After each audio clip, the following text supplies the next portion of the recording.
तब जैन आयोग ने, जिसने राजीव गांधी की हत्या के षड्यंत्र के पहलुओं की जांच की थी, अपनी रिपोर्ट सरकार को सौंप दी। सरकार ने आखिरकार नवंबर में संसद में रिपोर्ट पेश की। रिपोर्ट में राजीव गांधी की हत्या के आरोपी तमिल उग्रवादियों का मौन समर्थन करने के लिए द्रमुक की आलोचना की गई। इससे सदन में हंगामा मच गया और कांग्रेस ने मांग की कि प्रधानमंत्री अपनी सरकार से डीएमके मंत्रियों को बर्खास्त करें। गुजराल ने इनकार कर दिया और कांग्रेस पार्टी ने अंततः 28 नवंबर 1997 को सरकार से समर्थन वापस ले लिया। इसके परिणामस्वरूप गुजराल ने इस्तीफा दे दिया, हालांकि वे अगली सरकार के सत्ता में आने तक कार्यवाहक प्रधानमंत्री बने रहे। आम चुनाव फरवरी-मार्च 1998 में नए चुनाव हुए। राजीव गांधी की विधवा सोनिया गांधी ने राजनीतिक मैदान में प्रवेश किया और कांग्रेस के लिए प्रचार किया। 1989 के बाद से यह चौथी बार था जब किसी संसदीय चुनाव में त्रिशंकु सदन मिला, जो दर्शाता है कि गठबंधन का युग स्थापित हो गया था। भाजपा एक बार फिर अपने बहुमत के बिना अन्य दलों से आगे निकल गई। हालांकि इस बार भाजपा ने कर्नाटक, तमिलनाडु, आंध्र प्रदेश, उड़ीसा, अब ओडिशा और पश्चिम बंगाल के क्षेत्रीय दलों के साथ गठबंधन किया था। इसने चुनाव के बाद के नए सहयोगियों को आकर्षित करने के अलावा अपनी सीटों की संख्या बढ़ाने में सक्षम बनाया। एनडीए वर्ष मार्च 1998, अक्टूबर 1999। 1998 के चुनावों के बाद भाजपा ने सरकार बनाने का मौका देने के लिए कई क्षेत्रीय दलों के साथ हाथ मिलाया। समूह को राष्ट्रीय जनतांत्रिक गठबंधन एनडीए के रूप में जाना जाने लगा। भाजपा के अटल बिहारी वाजपेयी को एनडीए का नेतृत्व करने के लिए चुना गया था और मार्च 1998 में उन्होंने दूसरी बार प्रधानमंत्री के रूप में शपथ ली। एनडीए ने लोकसभा में बहुमत साबित किया। सरकार अप्रैल 1999 तक चली जब अन्नाद्रमुक एनडीए से अलग हो गई। 17 अप्रैल 1999 को लोकसभा में एक नाटकीय अविश्वास प्रस्ताव में सरकार एक वोट से हार गई। यह नुकसान आमतौर पर होता है। इसका श्रेय गिरिधर गमांग के वोट को जाता है, जिन्होंने कुछ महीनों तक उड़ीसा के मुख्यमंत्री रहने के बावजूद अभी तक लोकसभा से इस्तीफा नहीं दिया था, इसलिए तकनीकी रूप से अभी भी एक सांसद थे। विपक्ष के साथ नई सरकार बनाने के विकल्प के साथ नहीं आने के कारण लोकसभा को राष्ट्रपति के आर नारायणन और सितंबर-अक्टूबर 1999 में नए चुनाव हुए। वाजपेयी चुनाव तक कार्यवाहक प्रधानमंत्री बने रहे। इस बीच शरद पवार और कुछ नेता वहां से चले गए। कांग्रेस जब पार्टी ने सोनिया गांधी को अपना प्रमुख चुना। वाजपेयी सरकार के सत्ता में आने के कुछ महीनों में कुछ उल्लेखनीय घटनाएं हुईं। पोखरण 2, ऑपरेशन शक्ति। मई 1998 में भारतीय सेना के पोखरण टेस्ट रेंज में भारत द्वारा 5 परमाणु विस्फोटों की एक श्रृंखला आयोजित की गई थी। यह दूसरी बार था, पहली बार 1974 में, जब इस तरह के उपकरणों का परीक्षण किया जा रहा था। ऑपरेशन शक्ति कहा जाता है, इसमें एक नियमित विखंडन उपकरण, सम्मलन उपकरणों के साथ साथ एक उप-किलोटन उपकरण का भूमिगत विस्फोट शामिल था। प्रधानमंत्री अटल बिहारी वाजपेयी ने भारत को एक पूर्ण परमाणु राज्य घोषित करने के लिए एक प्रेस कॉन्फ्रेंस बुलाई। इसमें शामिल मुख्य वैज्ञानिक एपीजे अब्दुल कलाम, भारत के भविष्य के राष्ट्रपति, जो प्रधानमंत्री के वैज्ञानिक सलाहकार और रक्षा अनुसंधान और विकास संगठन के प्रमुख थे, और आर चिदम्बरम, जो कि निदेशक थे। परमाणु ऊर्जा विभाग संयोग से 11 मई को राष्ट्रीय प्रौद्योगिकी दिवस के रूप में मनाया जाता है। दुनिया, विशेष रूप से अमेरिका, हैरान रह गया, क्योंकि विस्फोट अत्यंत गोपनीयता के साथ किए गए थे। अमेरिका और भारत के संबंध अब तक के सबसे निचले स्तर पर आ गए हैं। अमेरिका ने पहली बार ग्लेन संशोधन लागू किया, नए प्रतिबंध लगाए गए, और एक समय ऐसा लग रहा था कि संबंध कभी ठीक नहीं होंगे। पाकिस्तान ने अपने स्वयं के परमाणु परीक्षणों के साथ प्रतिक्रिया व्यक्त की, 6 और 2 मई 1998 में भी, जैसे कि वह तरह से प्रतिक्रिया दे रहा हो। भारत को जून में संयुक्त राष्ट्र सुरक्षा परिषद ने भारतीय और पाकिस्तानी परीक्षणों की निंदा करते हुए एक प्रस्ताव अपनाया। लाहौर शिखर सम्मेलन 1998 के अंत और 1999 की शुरुआत में वाजपेयी ने पाकिस्तान के साथ एक राजनयिक शांति प्रक्रिया की दिशा में काम किया। दिल्ली लाहौर बस सेवा का उद्घाटन कहाँ हुआ? फरवरी 1999 और प्रधानमंत्री वाजपेयी ने बस से लाहौर की यात्रा की। वाजपेयी द्वारा अब भारत और पाकिस्तान के बीच एक नई शांति प्रक्रिया शुरू करने का प्रयास किया गया ताकि कश्मीर विवाद और अन्य संघर्षों को स्थायी रूप से हल किया जा सके। फरवरी 1999 में लाहौर में एक शिखर सम्मेलन में भारत के प्रधानमंत्री वाजपेयी और पाकिस्तान के प्रधानमंत्री नवाज शरीफ ने लाहौर घोषणा पर हस्ताक्षर किए, जिसमें बातचीत, व्यापार संबंधों के विस्तार और आपसी मित्रता की प्रतिबद्धता, एक दूसरे के हस्तक्षेप और हस्तक्षेप से बचने का वचन दिया गया। आंतरिक मामलों और परमाणु हथियारों के आकस्मिक या अनधिकृत उपयोग के जोखिम को कम करने के लिए तत्काल कदम उठाने की प्रतिबद्धता व्यक्त करना और संघर्ष की रोकथाम के उद्देश्य से परमाणु और पारंपरिक क्षेत्रों में विश्वास निर्माण के उपायों को विस्तृत करने की दृष्टि से अवधारणाओं और सिद्धांतों पर चर्चा करना। आतंकवाद के सभी रूपों और अभिव्यक्तियों की निंदा की और इस खतरे का मुकाबला करने और सभी मानवाधिकारों और मौलिक स्वतंत्रता की रक्षा करने के उनके दृढ़ संकल्प की पुष्टि करते हैं। कारगिल युद्ध लाहौर में बस और शिखर का मिलन अधिक समय तक नहीं चला। शिखर सम्मेलन के बमुश्किल 3 महीने बाद यह पाया गया कि सशस्त्र आतंकवादियों और पाकिस्तानी सैनिकों द्वारा कश्मीर घाटी में लगातार घुसपैठ हो रही थी और इन घुसपैठियों ने सीमा और मानव रहित सीमा चौकियों पर पहाड़ियों पर नियंत्रण कर लिया था।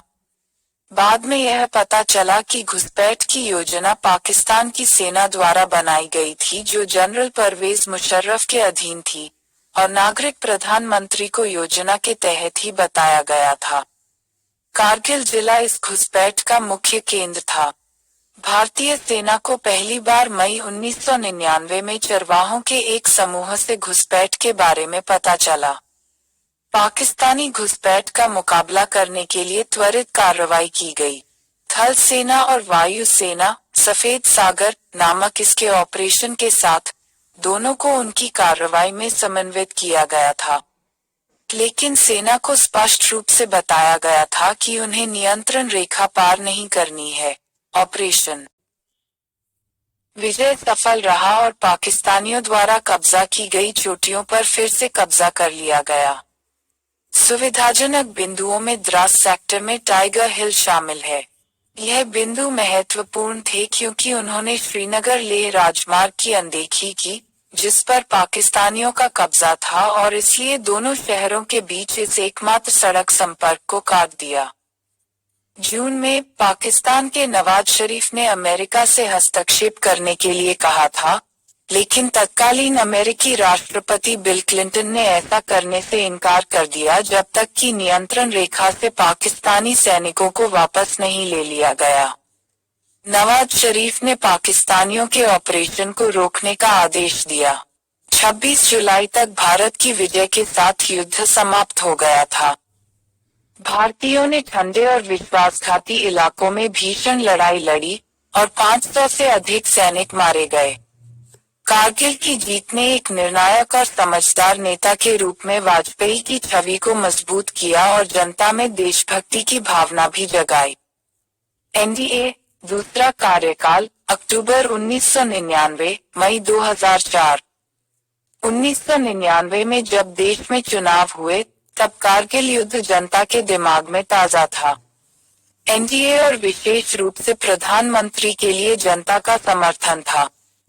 चुनाव परिणामों ने जनता दल, यूनाइटेड और डीएमके जैसे नए घटकों के समर्थन से भाजपा के नेतृत्व वाले एनडीए को बहुमत दिया। अटल बिहारी वाजपेयी ने 13 अक्टूबर 1999 को तीसरी बार प्रधानमंत्री के रूप में शपथ ली थी। आर्थिक और सामाजिक कदम। एनडीए सरकार ने नरसिम्हा राव सरकार द्वारा शुरू किए गए आर्थिक सुधारों को आगे बढ़ाया। बुनियादी ढांचे के विकास पर विशेष ध्यान और प्रोत्साहन मिला। दूरसंचार, राजमार्ग, राष्ट्रीय राजमार्ग विकास परियोजना और स्वर्णिम चतुर्भुज को महत्व मिला है। ग्रामीण क्षेत्र को नहीं किया गया नजरअंदाज। सभी मौसम में सड़कों के साथ ग्रामीण संपर्क में सुधार के लिए प्रधानमंत्री ग्राम सड़क योजना शुरू की गई थी। सेवा क्षेत्र बढ़ रहा था और सॉफ्टवेयर उद्योग बढ़ावा दिया गया। पश्चिम से काम की आउटसोर्सिंग। भारत में नौकरियों में जबरदस्त वृद्धि हुई। सरकार एक नई दूरसंचार नीति लेकर आए, जिसमें उच्च निश्चित लाइसेंस शुल्क से अधिक उचित राजस्व शेयर आधारित शुल्क में बदलाव की घोषणा की गई। सरकार ने बीएसएनएल जैसे राज्य के एकाधिकार का भी निजीकरण किया और शुल्क मुक्त आयात के रूप में राजकोषीय परिवर्तन लाए। विनिवेश आयोग को एक में उन्नत किया गया था। मंत्रालय। अर्थव्यवस्था के खुलने के साथ विदेशी कंपनियों ने भारतीय बाजारों का दोहन करना शुरू कर दिया। भारतीय फार्मास्यूटिकल्स अपनी दवाओं का निर्यात करते थे और बहुमूल्य विदेशी मुद्रा लाते थे। विशेष रूप से यूरोप और संयुक्त राज्य अमेरिका से विदेशी निवेश को प्रोत्साहित करने के प्रयास किए गए। सरकार ने 2003 में वित्तीय अनुशासन को संस्थागत बनाने, भारत के राजकोषीय घाटे को कम करने, संतुलित बजट की ओर बढ़ने और सार्वजनिक निधियों के समग्र प्रबंधन में सुधार करने और राजकोषीय विवेक को मजबूत करने के लिए राजकोषीय उत्तरदायित्व और बजट प्रबंधन अधिनियम के माध्यम से प्राप्त करने में महत्वपूर्ण भूमिका निभाई थी। सरकार ने प्राथमिक शिक्षा के सार्वभौमिकरण को प्राप्त करने के लिए सर्व शिक्षा अभियान के माध्यम से शिक्षा का प्रसार करने का प्रयास किया। इस अवधि का एक आकर्षण 86वां संविधान था।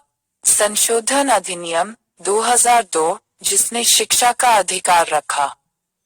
संविधान के भाग 3 में मौलिक अधिकारों के बीच आतंकवादी संकट और पाकिस्तान के साथ संबंध।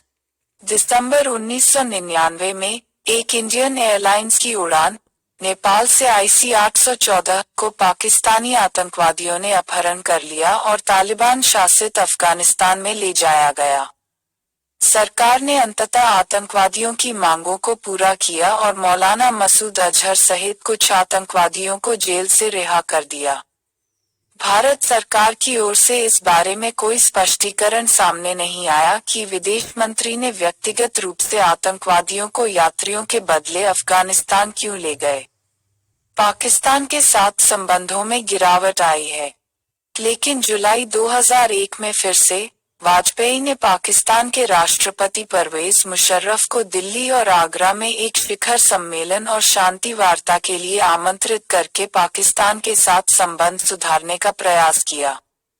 कोई सफलता संभव नहीं थी क्योंकि मुशर्रफ कश्मीर मुद्दे को एक तरफ छोड़ने के लिए सहमत नहीं थे।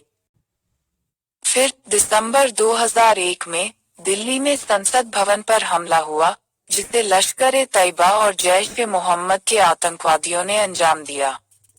एक बार फिर भारत पाकिस्तान के रिश्तों में गिरावट आई है। इस हमले और अन्य आतंकवादी हमलों के बाद सरकार ने आतंकवाद निरोधक अधिनियम पोटा पारित करवाया। अमेरिका के साथ संबंध। अमेरिका के साथ भारत ने राष्ट्रपति क्लिंटन के भारत दौरे पर आने के साथ संबंधों में सुधार किया और प्रयास किए गए। सामरिक मुद्दों पर व्यापार और सहयोग का विस्तार करने के लिए कश्मीर चुनाव। कश्मीर में सितंबर 2002 में चुनाव हुए, जिन्हें चुनाव आयोग द्वारा उस दिशा में प्रयास करने के साथ दृढ़ता से स्वतंत्र और निष्पक्ष बनाया गया था।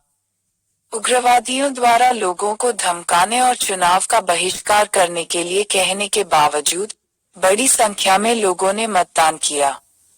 नेशनल कॉन्फ्रेंस जो सत्ता में थी, उसे वोट दिया गया। कांग्रेस और पीपुल्स डेमोक्रेटिक पार्टी के गठबंधन को सत्ता में वोट दिया गया था। मुफ्ती मोहम्मद सईद मुख्यमंत्री बने। नीचे की ओर 2001 में रक्षा मंत्री जॉर्ज फर्नांडीज को बराक मिसाइल डील स्कैंडल और कारगिल में मारे गए सैनिकों के लिए ताबूतों की आपूर्ति से जुड़े एक अन्य घोटाले के बाद इस्तीफा देने के लिए मजबूर होना पड़ा। एक जांच आयोग की रिपोर्ट भी थी कि सरकार कारगिल में घुसपैठ को रोक सकती थी।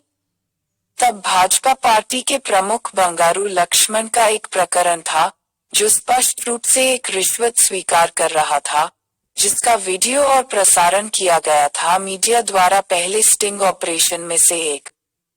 गोधरा कांड और उसके बाद हुए दंगों ने भारत की छवि पर धब्बा लगा दिया। फरवरी 2002 में गोधरा, गुजरात में साबरमती एक्सप्रेस में आग लग गई और अयोध्या से लौटने वाले कई तीर्थयात्री मारे गए। यह व्यापक रूप से माना जाता था कि मुसलमानों की भीड़ ने डिब्बों में आग लगा दी थी, जबकि रिपोर्टों में यह भी कहा गया था कि डिब्बे के अंदर आग गैस सिलेंडर या स्टोव के कारण लगी थी।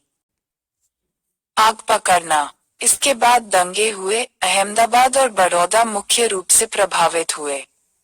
दंगों को एक नरसंहार कहा गया है क्योंकि मुसलमानों को निशाना बनाया गया था और हिंसा अविश्वसनीय थी। इसने 1984 के सिख विरोधी दंगों को याद किया। नरेंद्र मोदी, जो उस समय गुजरात के मुख्यमंत्री थे, की स्थिति को नियंत्रित करने में असमर्थ या अनिच्छुक होने के लिए कड़ी आलोचना की गई थी। ऐसा माना जाता है कि गुजरात की घटनाओं से प्रधानमंत्री वाजपेयी बहुत परेशान थे और उन्होंने आधिकारिक तौर पर इसकी निंदा की।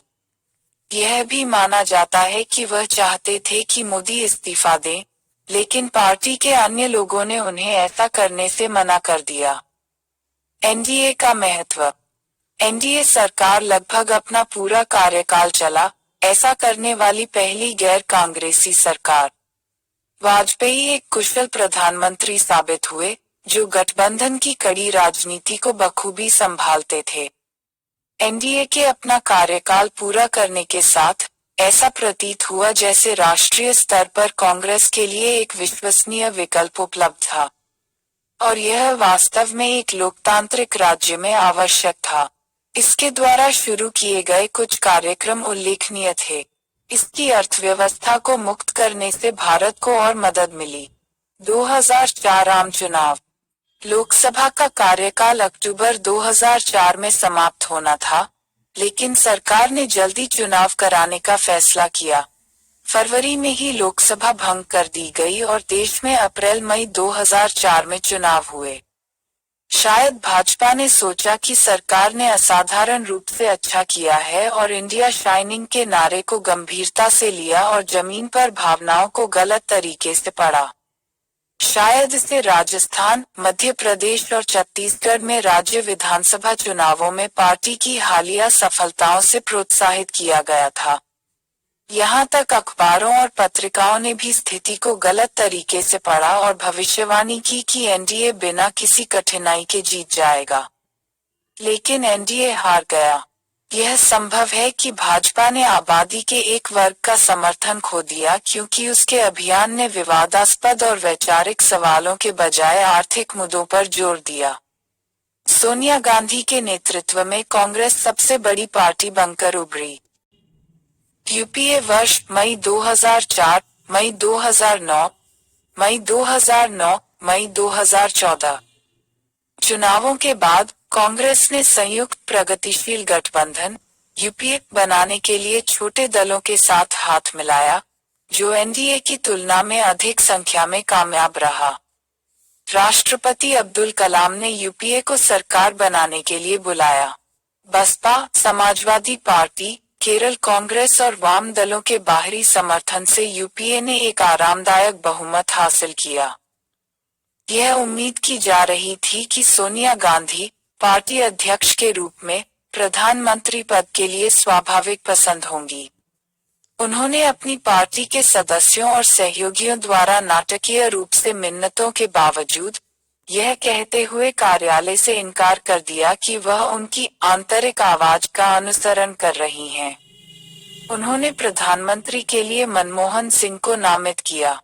वह शायद समझ गई थी कि सरकार के लिए परेशानी पैदा करने के लिए विपक्ष द्वारा उसके विदेशी मूल का फायदा उठाया जाएगा। हालांकि वह कांग्रेस पार्टी की अध्यक्ष और यूपीए अध्यक्ष बनी रहीं। यूपीए सरकार, पहला कार्यकाल। मनमोहन सिंह, पूर्व वित्त मंत्री, जिन्होंने नरसिम्हा राव की सरकार में आर्थिक सुधारों की शुरुआत की थी, ने 22 मई 2004 को भारत के प्रधानमंत्री के रूप में शपथ ली। वह राज्यसभा के सदस्य थे। यूपीए सरकार की नीतियों का मार्गदर्शन करने के लिए एक सामान्य न्यूनतम कार्यक्रम सीएमपी तैयार किया गया था। चूंकि इस सीएमपी को तैयार करने में कम्युनिस्ट पार्टियों की महत्वपूर्ण भूमिका थी, इसलिए सरकार की नीतियों को केंद्र के वामपंथी माना जाता था। समाज कल्याण के उपाय। अर्थव्यवस्था के क्षेत्र में मनमोहन सिंह की सुधारवादी प्रवृत्ति पर शायद सोनिया गांधी ने अंकुश लगाया था। एक राष्ट्रीय सलाहकार परिषद एनएसी का गठन किया गया था, जिसकी अध्यक्षता सोनिया गांधी ने की थी। इस परिषद के सदस्यों के रूप में कल्याणकारी एजेंडा वाले सामाजिक कार्यकर्ता थे। परिषद से आए समाज कल्याण के विचारों को सरकार को अपनाने की जरूरत थी।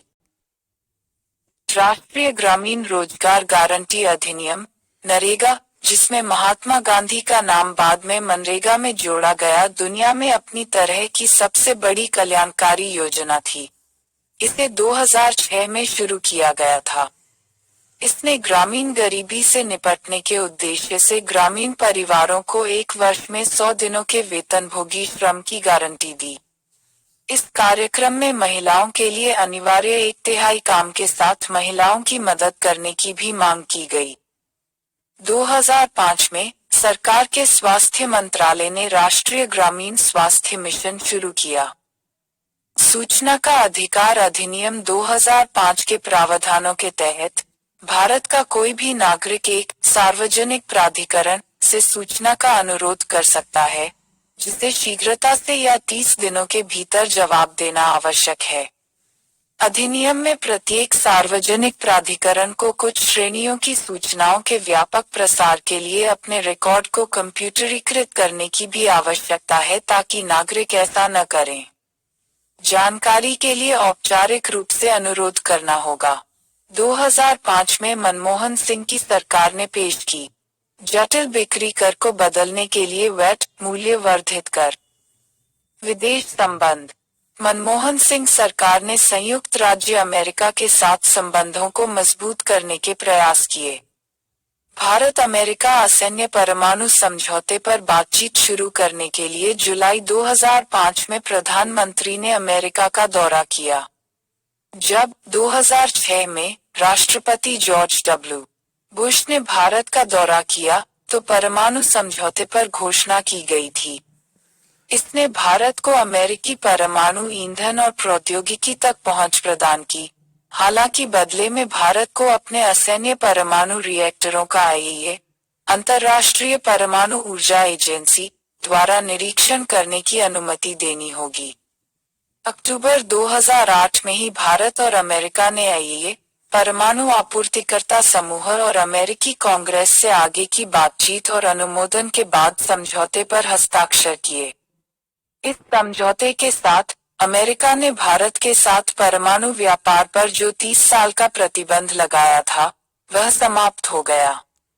मनमोहन सिंह भारत अमेरिका परमाणु समझौते पर अड़े थे और उन्होंने कहा कि वह अंतर्राष्ट्रीय प्रतिबद्धता से पीछे नहीं हटेंगे, भले ही इससे उनकी सरकार गिर जाए। में जुलाई 2008 में यूपीए सरकार को इस मुद्दे पर विश्वास मत का सामना करना पड़ा, क्योंकि वाम दलों ने सरकार से समर्थन वापस ले लिया था। सरकार विश्वास मत हासिल करने में सफल रही। मनमोहन सिंह ने भारत और चीन जनवादी गणराज्य के बीच संबंधों को आसान बनाने की कोशिश की। 2006 में चीन के राष्ट्रपति हू जिनताओ ने भारत का दौरा किया और 2008 में भारतीय प्रधानमंत्री ने बीजिंग का दौरा किया। इस प्रक्रिया में 4 दशकों से अधिक समय तक बंद रहने के बाद 2006 में नाथुला दर्रा को फिर से खोल दिया गया। नए राष्ट्रपति इस बीच 2007 में प्रतिभा पाटिल को चुना गया और उन्होंने भारत के राष्ट्रपति के रूप में शपथ ली, देश में इस पद को संभालने वाली पहली महिला। बहुत प्रसिद्ध नहीं, प्रतिभा पाटिल एक कांग्रेस सदस्य थी, जो राजस्थान की राज्यपाल थी और नेहरू गांधी परिवार की करीबी सहयोगी थी। सोनिया गांधी ने उन्हें राष्ट्रपति पद के उम्मीदवार के रूप में समर्थन दिया था। आतंकवादी हमले 2007-08 में भारत को कई आतंकी हमलों का सामना करना पड़ा। यहाँ तक इस्लामी समूहों द्वारा आतंकवादी कृत्यों को अंजाम देने के बाद भी कई बम हमले भी हुए जिनमें मुस्लिम थे, जिनमें जांच से हिंदू समूहों और व्यक्तियों की भूमिका की ओर इशारा किया गया था। 2006 में महाराष्ट्र के मालेगांव में एक मुस्लिम कब्रिस्तान में कई विस्फोट हुए। मई 2007 में हैदराबाद में मक्का मस्जिद में, फिर आंध्र प्रदेश में एक विस्फोट हुआ। 2007 में राजस्थान के अजमेर दरगाह पर बम विस्फोट हुआ था। इन धमाकों ने कई लोगों की जान ले ली। फरवरी 2007 में समझौता एक्सप्रेस में एक विस्फोट हुआ, जब ट्रेन अमृतसर में अटारी की ओर जा रही थी, जो भारत के अंतिम रेलवे स्टेशन था। कई पाकिस्तानी मारे गए और कुछ भारतीय भी। प्रारंभ में यह बताया गया था कि आतंकवादी कृत्य में मुख्य संदिग्ध लश्कर-ए-तैयबा और जैश-ए-मोहम्मद थे। 2009 में संयुक्त राज्य अमेरिका के ट्रेजरी और संयुक्त राष्ट्र सुरक्षा परिषद ने लश्कर-ए-तैयबा पर प्रतिबंध लगा दिए और आरिफ कासमानी को समझौता एक्सप्रेस बमबारी में भाग लेने के लिए नामित किया गया था। हालांकि 2011 में मुंबई आतंकवादी हमलों के बाद दिसंबर 2008 में एनआईए विधेयक पारित होने के बाद स्थापित राष्ट्रीय जांच एजेंसी एनआईए ने समझौता विस्फोटों में शामिल होने के 8 लोगों पर आरोप लगाया था।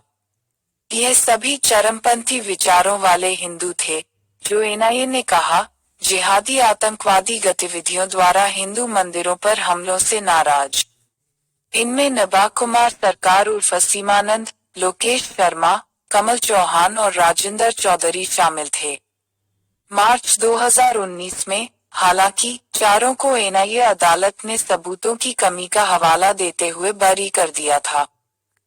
2008 में राजस्थान की राजधानी जयपुर में सिलसिलेवार बम धमाके हुए थे।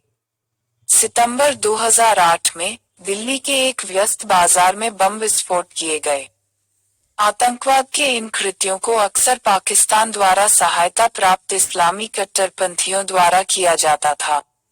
सबसे बुरी घटना 26 नवंबर 2008 को पाकिस्तानी आतंकवादियों द्वारा किया गया हमला था, जब इन युवकों का एक समूह मुंबई से होकर गुजरा और तबाही मचा दी। उन्होंने प्रतिष्ठित ताज होटल में प्रवेश किया और कई लोगों को मारने से पहले मेहमानों को बंधक बना लिया। उन्होंने व्यस्त शिवाजी रेल टर्मिनस पर हमला किया, जिससे फिर से निर्दोष लोग मारे गए।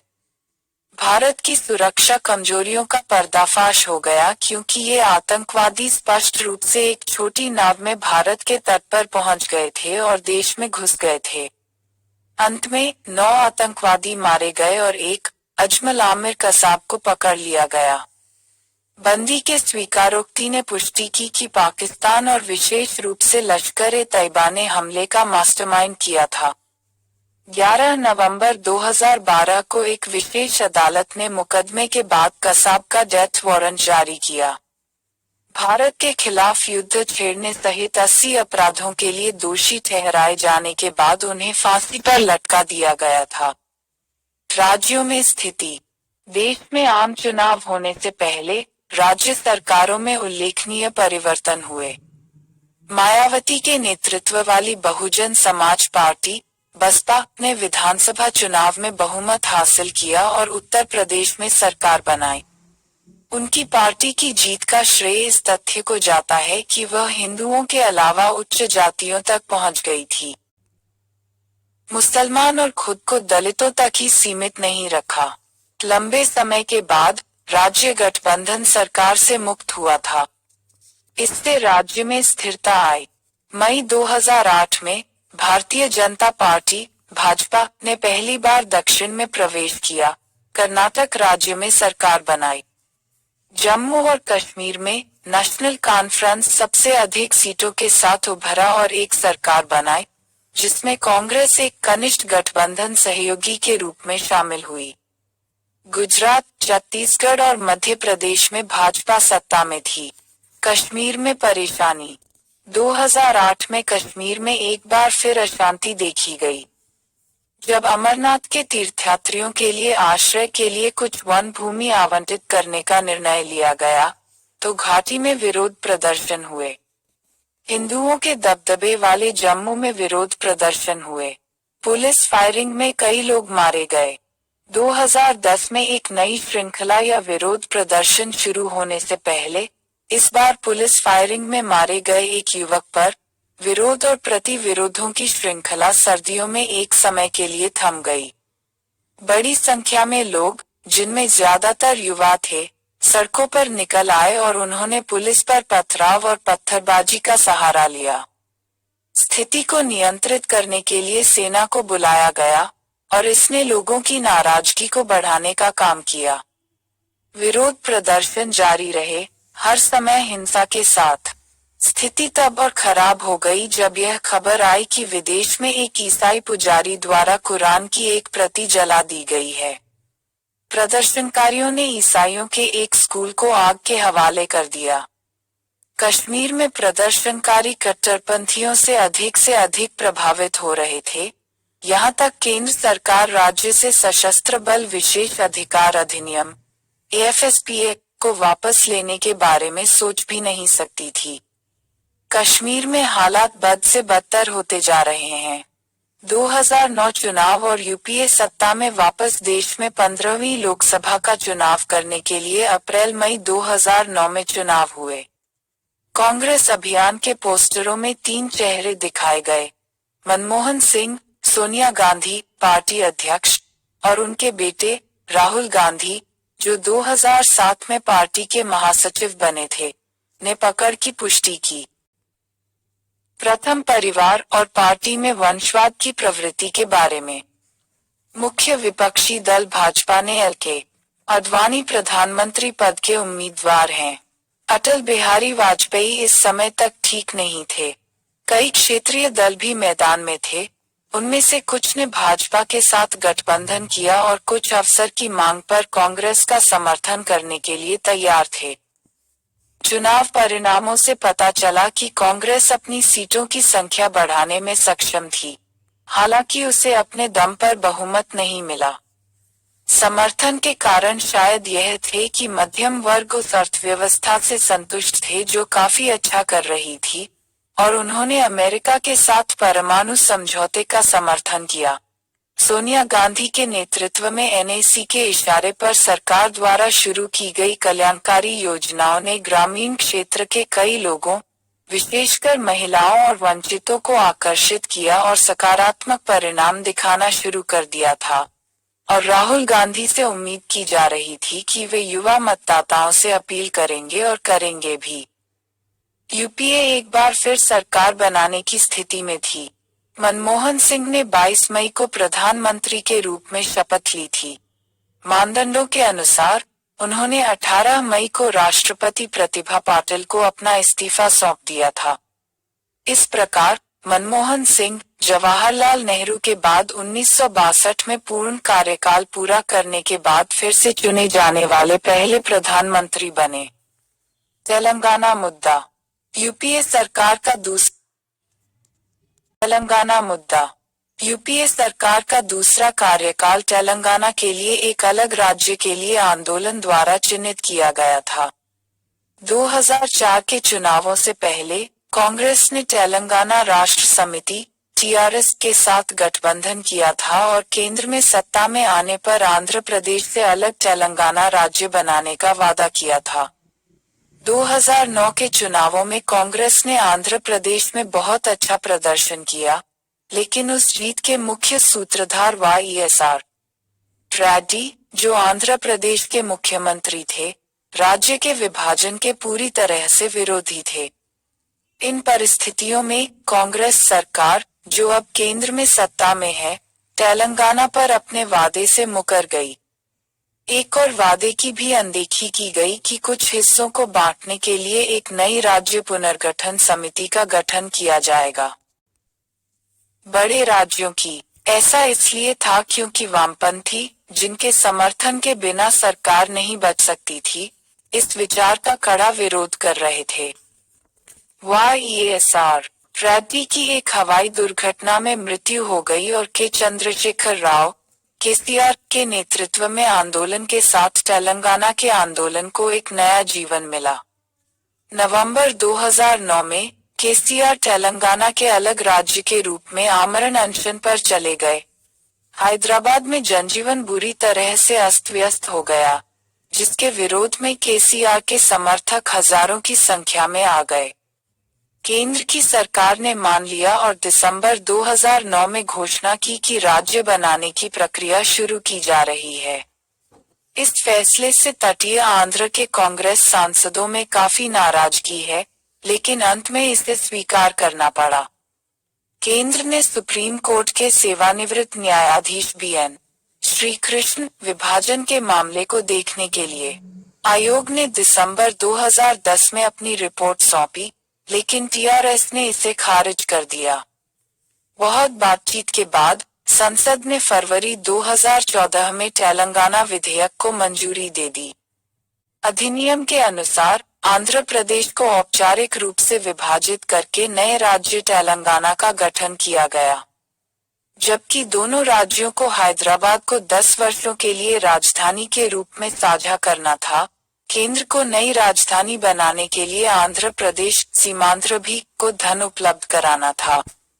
केंद्र में एक नई सरकार के सत्ता में आने के बाद जून 2014 में ही तेलंगाना वास्तव में अस्तित्व में आया, जिसमें केसीआर मुख्यमंत्री थे। संयोग से मई 2011 में राज्य सरकार के स्तर पर एक ऐतिहासिक घटनाक्रम हुआ था। पश्चिम बंगाल, जहां वाम मोर्चा ने 1977 से बिना किसी रुकावट के शासन किया था, स्वयं एक रिकॉर्ड बनाया, ने निष्ठा बदलने का फैसला किया और तृणमूल कांग्रेस टीएमसी को सत्ता में डाल दिया। ममता बनर्जी, जो कभी कांग्रेस में थी, लेकिन टीएमसी बनाने और नेतृत्व करने के लिए अलग हो गई, राज्य की नई मुख्यमंत्री बनी। समाज कल्याण के उपाय और कानून यूपीए सरकार ने अपने दूसरे कार्यकाल में कुछ महत्वपूर्ण सामाजिक कल्याण उपायों को लाया। बच्चों का अधिकार, निःशुल्क और अनिवार्य शिक्षा अधिनियम, जिसे आरटीई अधिनियम के रूप में जाना जाता है, 2009 में अस्तित्व में आया। संविधान 86वां संशोधन अधिनियम 2002 ने सभी को मुफ्त और अनिवार्य शिक्षा प्रदान करने के लिए पहले ही भारत के संविधान में अनुच्छेद 21 से डाला था। 6 से 14 वर्ष की आयु के बच्चों को मौलिक अधिकार के रूप में इस तरह से राज्य कानून द्वारा निर्धारित कर सकता है। आरटीई अधिनियम 2009 ने अनुच्छेद 21A के तहत जो परिकल्पित किया गया है, उसे लागू किया। इसका मतलब है कि प्रत्येक बच्चे को औपचारिक स्कूल में संतोषजनक और समान गुणवत्ता की पूर्णकालिक प्रारंभिक शिक्षा का अधिकार है, जो कुछ आवश्यक मानदंडों और मानकों को पूरा करता है।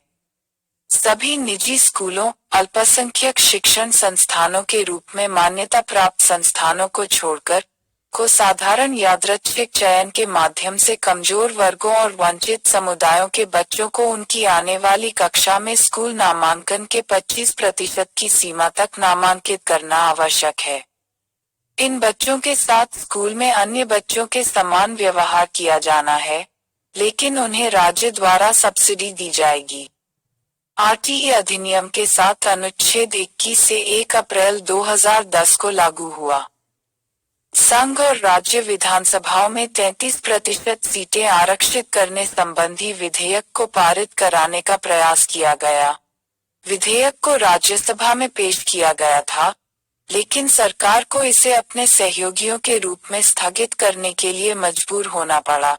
खासकर राष्ट्रीय जनता दल ने इसका समर्थन करने से इनकार कर दिया। महिलाओं के खिलाफ यौन अपराधों से निपटने के लिए सरकार को एक तरह से आपराधिक कानून संशोधन अधिनियम 2013 बनाने के लिए मजबूर होना पड़ा। दिसंबर 2012 की एक रात दिल्ली में एक युवती के साथ भीषण सामूहिक बलात्कार हुआ। ज्योति सिंह अपनी सहेली के साथ एक निजी बस में चढ़ी जिसमें कुछ और लोग थे। इन लोगों, जिनमें से एक किशोर था, ने ड्राइवर और कंडक्टर की मिलीभगत से महिला के साथ बेरहमी से बलात्कार किया और उसे प्रताड़ित किया और उसके साथ जा रहे युवक को पीटा, यहाँ तक पुलिस जांच चौकियों को पार करते हुए। अंत में महिला और उसके दोस्त को सड़क किनारे फेंक दिया गया। वे एक राहगीर द्वारा पाए गए जिन्होंने पुलिस को सूचित किया और पीड़ितों को अस्पताल ले जाया गया। डॉक्टर ज्योति को नहीं बचा सके। पुलिस रिपोर्ट्स के मुताबिक ज्योति ने अपने हमलावरों से लड़ने का बहादुरी से प्रयास किया था, इसलिए मीडिया में उन्हें निर्भया कहा जाने लगा क्योंकि बलात्कार पीड़िता का असली नाम प्रकाशित नहीं हो सका। उसका असली नाम बाद में उसकी मां ने खुले तौर पर उजागर किया था। पुलिस ने 6 अपराधियों को गिरफ्तार करने के लिए जल्दी किया था। मार्च 2014 में दिल्ली उच्च न्यायालय ने सभी प्रतिवादियों को बलात्कार, हत्या, अप्राकृतिक अपराधों और सबूतों को नष्ट करने का दोषी पाया। उच्च न्यायालय ने पूर्व में दोषी ठहराए गए सभी 4 लोगों के लिए मौत की सजा की पुष्टि की।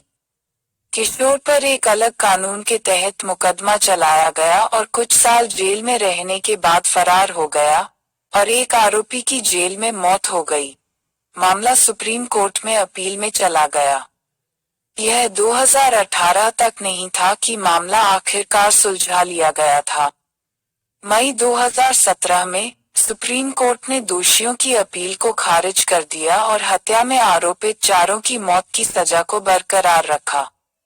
दोषियों ने सुप्रीम कोर्ट में समीक्षा याचिका दायर करने के अपने अधिकार का इस्तेमाल किया, लेकिन जुलाई 2018 में सुप्रीम कोर्ट ने समीक्षा याचिका खारिज कर दी। पुलिस द्वारा अपराधियों को शीघ्रता से गिरफ्तार करने के बावजूद सामूहिक बलात्कार की घटना ने दिल्ली और भारत में कई अन्य स्थानों पर व्यापक विरोध प्रदर्शन किया। संयोग से भारत में विरोध प्रदर्शनों ने पूरे दक्षिण एशिया में विरोध प्रदर्शन किया। नेपाल, श्रीलंका, पाकिस्तान और बांग्लादेश में मार्च और रैलियां हुई। प्रदर्शनकारी जो जीवन के सभी क्षेत्रों से आए थे, लेकिन ज्यादातर युवाओं में से थे, वे मौत चाहते थे। अपराधियों को सजा का प्रावधान। दिल्ली में प्रदर्शनकारी हिंसक हो गए और सुरक्षा बलों से भिड़ गए। सरकार शुरू में हटी थी, लेकिन अंततः उसे नीचे उतरने के लिए मजबूर होना पड़ा। सरकार ने 22 दिसंबर 2012 को 3 सदस्यीय न्यायिक समिति नियुक्त की। इसकी अध्यक्षता जे.एस. वर्मा, भारत के एक पूर्व मुख्य न्यायाधीश और एक प्रख्यात विधिवेत्ता, और आपराधिक कानून में संशोधन की सिफारिश करने के लिए कहा गया था ताकि यौन उत्पीड़न करने के आरोपी अपराधियों के लिए त्वरित सुनवाई और अधिक से अधिक सजा प्रदान की जा सके। महिला। जनवरी 2013 में प्रस्तुत अपनी रिपोर्ट में समिति ने सरकार, पुलिस और यहाँ तक जनता की भी आलोचना की थी। इसकी उदासीनता के लिए इसने यौन अपराध के मूल कारण के रूप में शासन की विफलता की पहचान की। समिति ने बलात्कार, यौन उत्पीड़न, तस्करी, बाल यौन शोषण, पीड़ितों की चिकित्सा जांच, पुलिस, चुनावी और शैक्षिकी सुधारों से संबंधित कानूनों पर सिफारिशें की। समिति ने बलात्कारियों के लिए मौत की सजा की सिफारिश नहीं की। इसने बलात्कार और सामूहिक बलात्कार से उत्पन्न विभिन्न स्थितियों के लिए 7 साल से लेकर आजीवन कारावास तक की कई जेल की सजा का सुझाव दिया।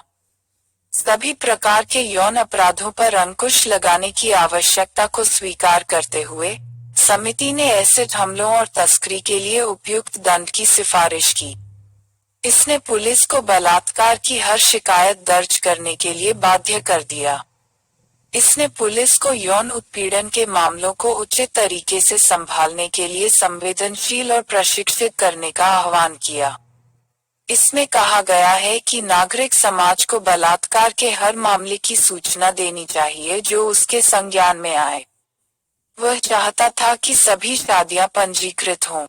भारतीय दंड संहिता के तहत, हालांकि सहमति के बिना संभोग निषिद्ध है, शादी के भीतर सहमति के बिना संभोग के लिए अपवाद बनाया गया है। समिति ने सिफारिश की कि वैवाहिक बलात्कार के लिए ऐसा कोई अपवाद नहीं होना चाहिए। बलात्कार के मामलों के लिए समयबद्ध सुनवाई का सुझाव देने और पीछा करने और टटोलने सहित सभी प्रकार के यौन उत्पीड़न के लिए कड़ी सजा की आवश्यकता के अलावा, समिति ने संघर्ष क्षेत्रों में सशस्त्र बल विशेष अधिकार अधिनियम (एएफएसपीए) की समीक्षा करने का भी आह्वान किया ताकि यौन उत्पीड़न किया जा सके। बलों में उन लोगों द्वारा किए गए अपराधों को सामान्य आपराधिक कानून के तहत लाया जाता है। पैनल ने पुरजोर सिफारिश की कि कानून प्रवर्तन एजेंसियां आकाओं के हाथों का औजार न बने। इसने कहा कि पुलिस बल के सदस्यों को यह समझना चाहिए कि उनकी जवाबदेही केवल कानून के प्रति है और किसी और के प्रति अपने कर्तव्य के निर्वहन में नहीं है। समिति ने यह भी देखा कि न्यायपालिका की प्राथमिक जिम्मेदारी मौलिक अधिकारों को लागू करना है। उन्होंने न्यायपालिका से सतर्क रहने का आह्वान किया। राजनीति के अपराधीकरण से निपटने के लिए सुधारों का आह्वान करते हुए समिति ने सुझाव दिया कि एक उम्मीदवार को यौन अपराधों के लिए चुनावी प्रक्रिया में भाग लेने के लिए अयोग्य घोषित किया गया है और एक उम्मीदवार की अयोग्यता के लिए अदालत द्वारा आरोप पत्र और संज्ञान दाखिल करना पर्याप्त होना चाहिए। समिति चाहती थी कि बेघर और परित्यक्त बच्चों को राज्य द्वारा शिक्षा की सुविधा प्रदान की जाए। फरवरी 2013 में सरकार ने एक घोषणा की। यौन अपराधों से संबंधित मामलों में भारतीय दंड संहिता, भारतीय साक्ष्य अधिनियम, दंड प्रक्रिया संहिता और यौन अपराधों से बच्चों का संरक्षण अधिनियम में संशोधन करने वाला अध्यादेश।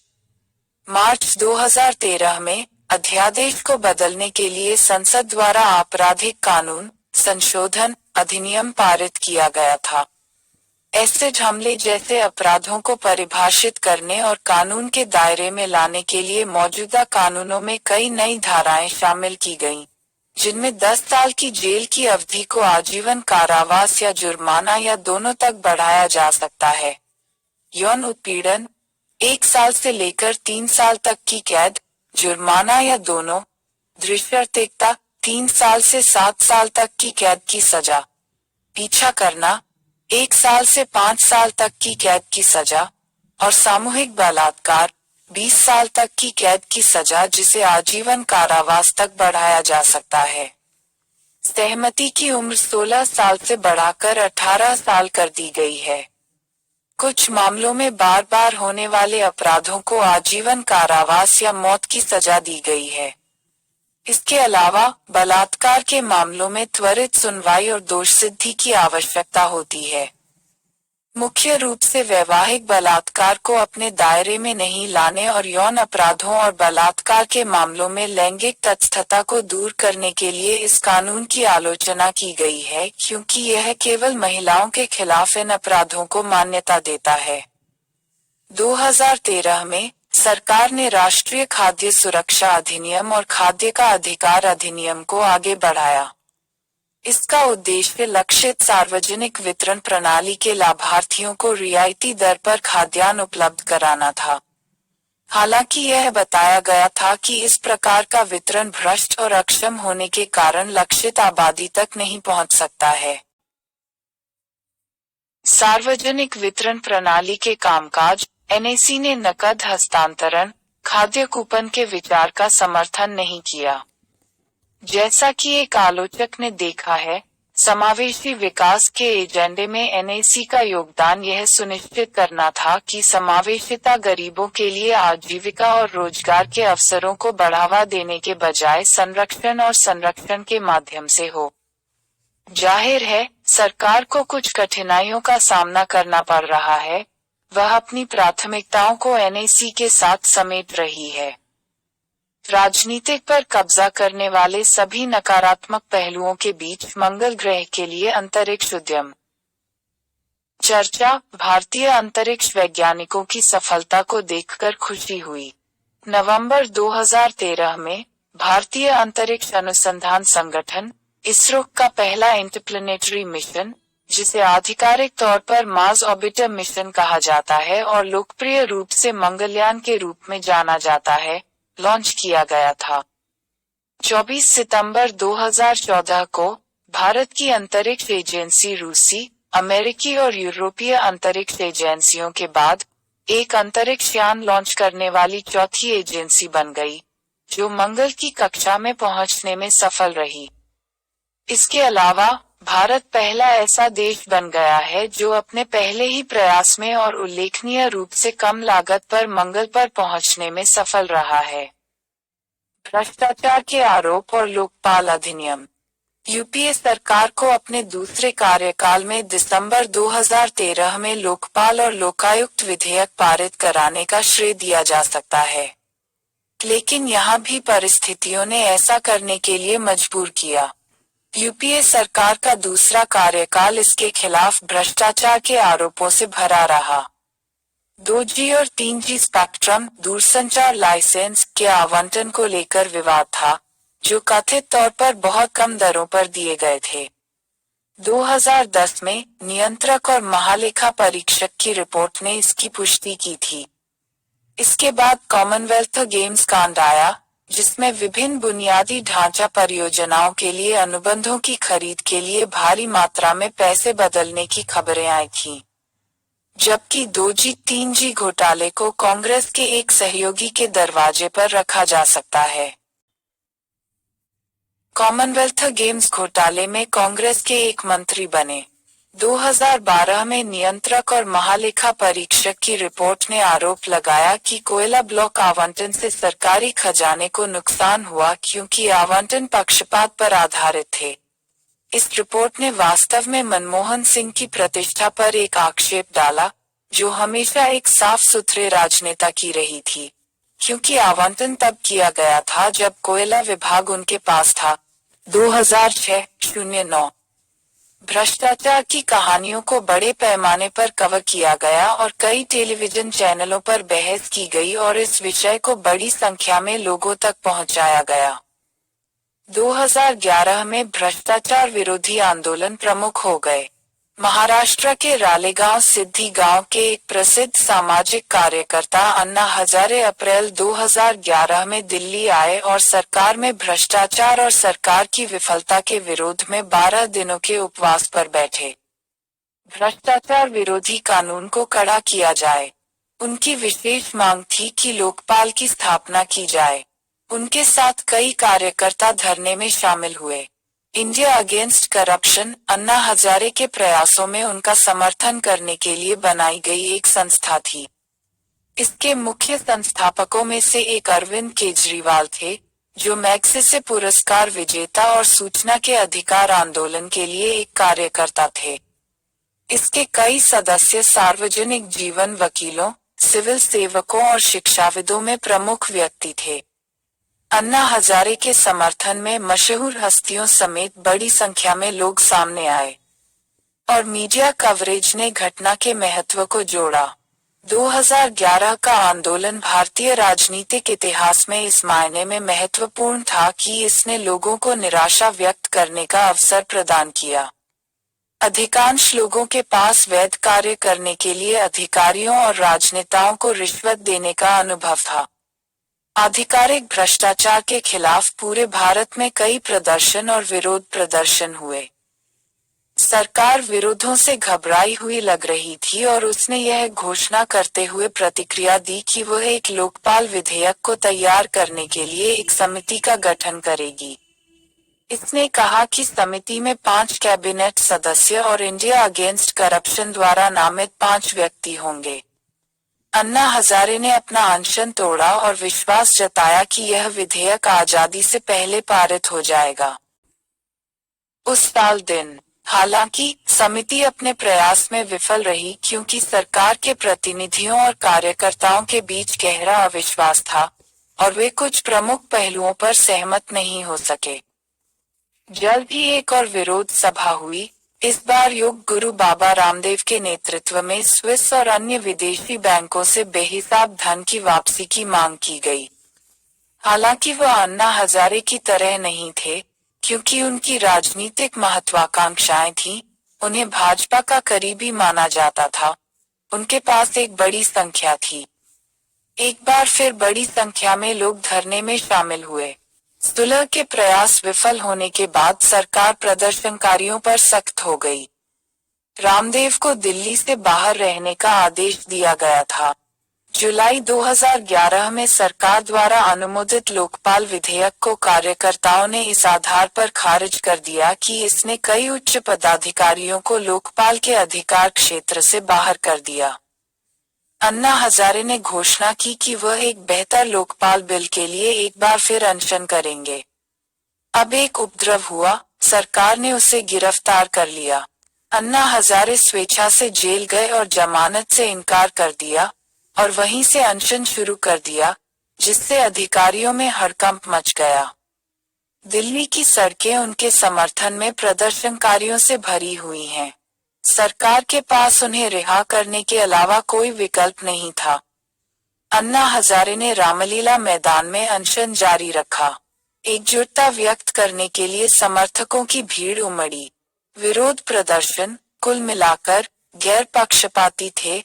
अधिकांश प्रदर्शनकारी राजनीतिक दलों को राजनीतिक एजेंडे को आगे बढ़ाने में उनका उपयोग करने के लिए तैयार नहीं थे। यह आंदोलन 1974-77 के जयप्रकाश नारायण के संपूर्ण क्रांति, कुल क्रांति आंदोलन के आसपास कहीं नहीं था।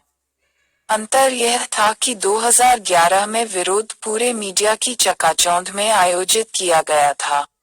आखिरकार 24/7 टेलीविजन का युग आ गया था। सरकार अन्ना हजारे को उनके पद से हटाने के अपने प्रयासों में विफल रही। अंत में अगस्त के अंत में संसद ने तत्कालीन वित्त मंत्री प्रणब मुखर्जी द्वारा एक प्रस्ताव पारित किया कि एक संशोधित लोकपाल विधेयक पारित किया जाएगा, जो अन्ना हजारे और उनके समर्थकों द्वारा की गई मुख्य मांगों को पूरा करेगा। इसके चलते अन्ना हजारे ने अपना अनशन तोड़ दिया।